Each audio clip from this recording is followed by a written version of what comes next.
तो मेरे प्यारे बच्चों 3 अगस्त को आप लोगों का मंथली टेस्ट होने वाला है। तो चलिए फटाफट से हम साइंस का पेपर देख लेते हैं आप लोगों का जो आप लोगों का आने वाला है। फटाफट से सभी को शेयर कर दीजिए ताकि सबको इसका लाभ ले सकें, है ना। इसमें हम लोग का ऑब्जेक्टिव और सब्जेक्टिव कुल 6 ऑब्जेक्टिव आप लोग बताऊंगा, बाकी सब्जेक्टिव बताने वाला हूँ।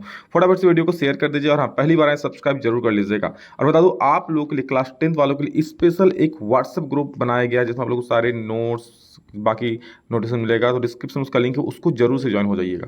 चलिए देखते हैं जो आप लोगों का 3 अगस्त को आने वाला है मंथली टेस्ट में वो प्रश्न सबसे महत्वपूर्ण।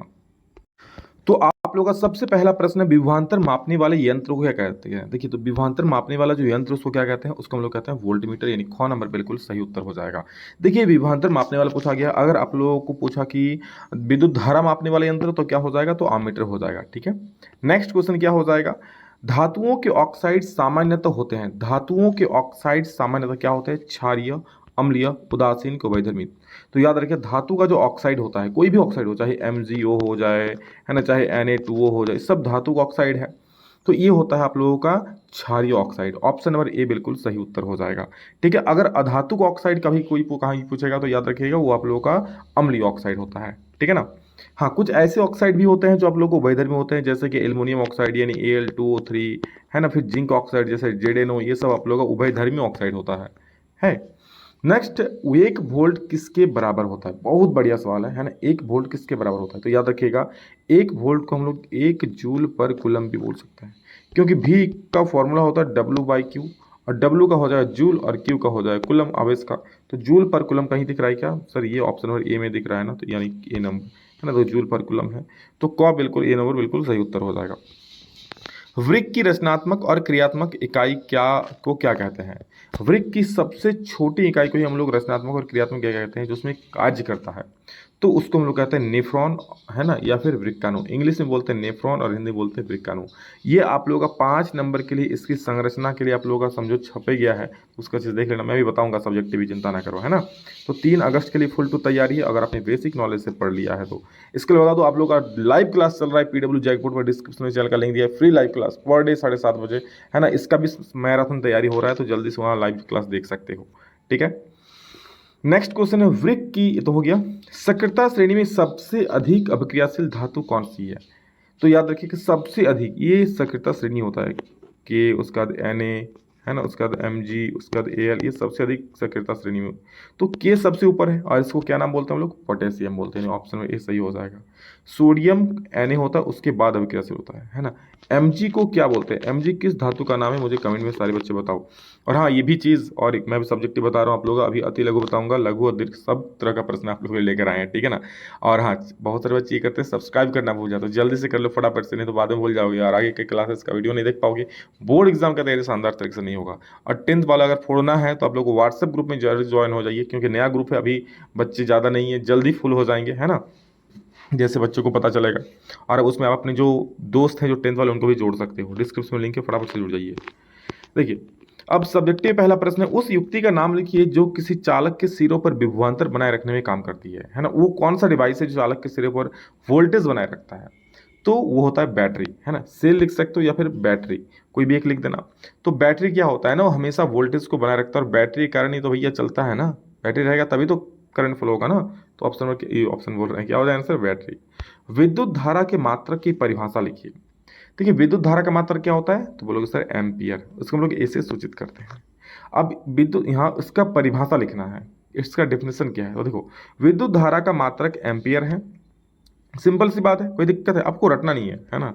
अब विकास सर के पास आके सोचो, आप रटोगे नहीं। आप किसी चालक में 1 सेकंड में, देखो धारा का फॉर्मूला होता है I = Q/T, है ना। अब इसका मात्रक क्या होता है, एम्पियर। तो क्या बोलेंगे, अगर किसी भी चालक में, है ना, क्या बोलेंगे 1 सेकंड में, टाइम क्या लेंगे 1 सेकंड, और आवेश का 1 कूलम। तो किसी भी चालक में अगर 1 सेकंड में 1 कूलम की आवेश बह रहा है तो उससे कितना धारा उत्पन्न होगा, 1 एम्पियर धारा उत्पन्न होगा, है ना। तो ये लिखा देखो, किसी चालक में 1 सेकंड में 1 कूलम आवेश प्रवाह से उत्पन्न विद्युत धारा को 1 एम्पियर विद्युत धारा कहते हैं। और बहुत महत्वपूर्ण प्रश्न ये वाला, है ना। चलो अगला, अब आप लोग का लघु उत्तरीय है कि आघात वर्धक तन्य का अर्थ बताइए। आघात वर्धक तन्य का अर्थ क्या होता है, बहुत फेमस क्वेश्चन। आघात वर्धक क्या है, तो देख कुछ धातुओं को पीट कर पतली चादरें बनाई जा सकती है। अब देखे होंगे ना भैया लोहार की दुकान में, दे हथौड़ा मार हथौड़ा क्या बना दिया, एक चादर बना दिया। तो ऐसी धातुओं को आघातवर्धक कहते हैं, धातुओं के इस गुण को आघातवर्धकता कहते हैं। धातुओं का ये गुण जिसके कारण उसे पीट करके पतली चादर का रूप दिया जा सकता है, उसे क्या बोलते हैं हम लोग? आघातवर्धकता। अच्छा गुरुजी, तन्य किसे कहते हैं? तो देखो, तन्य का वह गुण धातुओं का वह गुण जिसके कारण उनके के तार खींचा जा सकता है, यानी उसे पतला तार का रूप दे सकता है। धातु का ही तो तार बनता है ना, किसका तार बनता है? लोहा का, एल्युमिनियम का, किसका? कॉपर का, है कि नहीं? यही सब का तार बनता है। तो खींच करके अगर हम तार बना सकते हैं तो ऐसी धातु को तन्य धातु कहते हैं, है ना। धातुओं के इस गुण क्या बोलते हैं? और यहाँ पर आघातवर्धकता नहीं होगा, यहाँ पर क्या होगा? तन्यता। धातुओं के इस गुण को हम लोग क्या बोलते हैं? तन्यता कहते हैं, है ना। चलिए अब हम लोग दीर्घ उत्तरीय प्रश्न देखेंगे जो हम लोग को 5 नंबर का पूछा जाएगा सीधा उस प्रकार से। धातु और अधातु के दो भौतिक और दो रासायनिक गुणों में अंतर लिखिए, है ना। समझो छप गया है इस ये वाला प्रश्न, बहुत महत्वपूर्ण है अभी के लिए भी, बोर्ड एग्जाम के लिए भी। देखिए, धातुएं आघातवर्धक तथा तन्य होती हैं, जबकि अधातुएं आघातवर्धक तथा तन्य नहीं होती। यानी इसको हम पीपीटी करके पतली चादर भी बना सकते हैं और खींच करके तार भी बना सकते हैं। दूसरा क्या? धातुएं विद्युत के सुचालक होती हैं, जबकि अधातुएं विद्युत के सुचालक नहीं होती है। धातुएं विद्युत का सुचालक होती है, यानी कि धातु में से करंट बह सकता है। जैसे कोई तार में से आप देखते हो करंट नहीं बहेगा, बिल्कुल बहेगा, तो क्या हो गया? सुचालक हो गया। लेकिन अधातु जैसे ऑक्सीजन हो गया, है ना, कार्बन हो गया, ये सब विद्युत का सुचालक होगा, इसमें करंट बहेगा? नहीं बहेगा। करंट बहता है भैया सुचालक, करंट नहीं बहेगा मतलब कुचालक, यानी सुचालक नहीं होगा।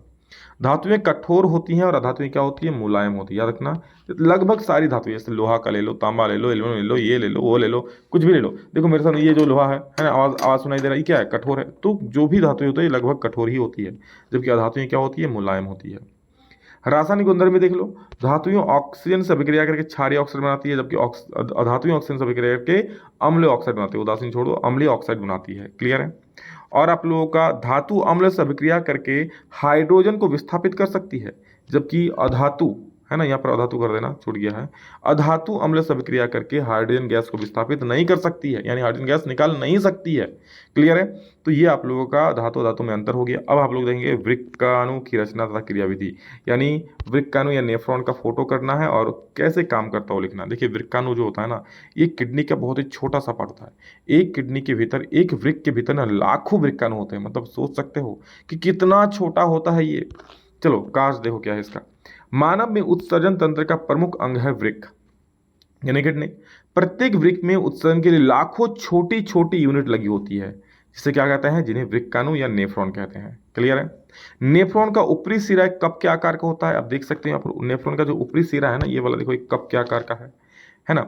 नेफ्रॉन का ऊपरी सिरा कप के आकार का होता है। इसे बोमन संपुट कहते हैं। इसे क्या बोलते हैं? इसे हम लोग कहते हैं बोमन संपुट।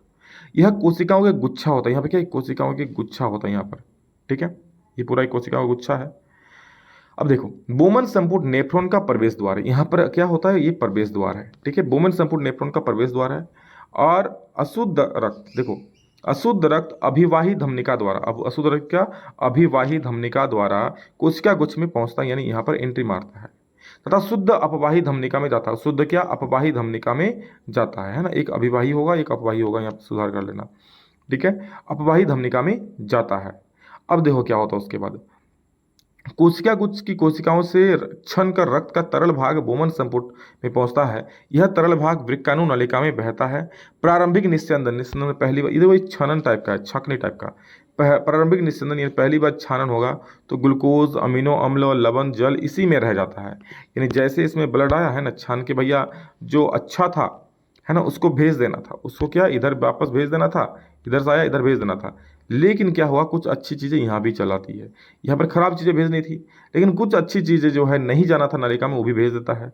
अब क्या करता है, इसीलिए इन पदार्थों का वृक्काणु नलिका में पुनः अवशोषण होता है और पूरा रास्ते भर इसका अवशोषण होता है ना, या नहीं इसको सोखता है। यहाँ से यह मूत्रवाहिनी तथा मूत्राशय में भेज दिया था, और यहाँ से क्या, यह मूत्रवाहिनी या संग्राहक नलिका से मूत्रवाहिनी और मूत्राशय में भेज दिया जाता है।